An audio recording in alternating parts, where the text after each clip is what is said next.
नागपूरकडून अकोल्याकडे जाणाऱ्या मालवाहू कंटेनरने समोर येणाऱ्या कंपनीच्या नवीन बोलेरो मालवाहू गाडीला जबर धडक दिल्याने या अपघातात बोलेरो गाडीतील चालकसह इतर एक सहकारी जखमी झाला. ही घटना 27 मार्च रोजी दुपारी 3 वाजताच्या सुमारास राष्ट्रीय महामार्गावर बोरगाव मंजू नजीक मंजूबाबा दर्ग्यासमोरील पुलावर घडली.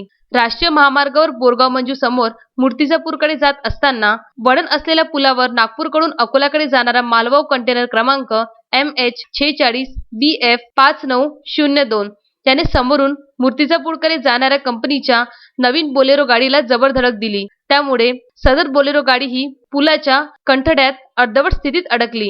त्यामध्ये बोलेरो गाडीतील 2 जण गंभीर जखमी झाले. अपघाताची माहिती ठाणेदार सुनील सोळंकी यांना मिळताच घटनास्थळी वाहतूक पोलीस कर्मचारी संजय इंगळे मोरे होमगार्ड यांनी तातडीने जखमीला अकोला येथे शासकीय रुग्णालयात उपचारार्थ पाठविले. या अपघातात कंपनीच्या नवीन बोलेरो गाडीचा समोरील भाग पूर्णपणे चकनाचूर झाला. पुढील तपास बोरगाव मंजू पोलीस करीत आहे.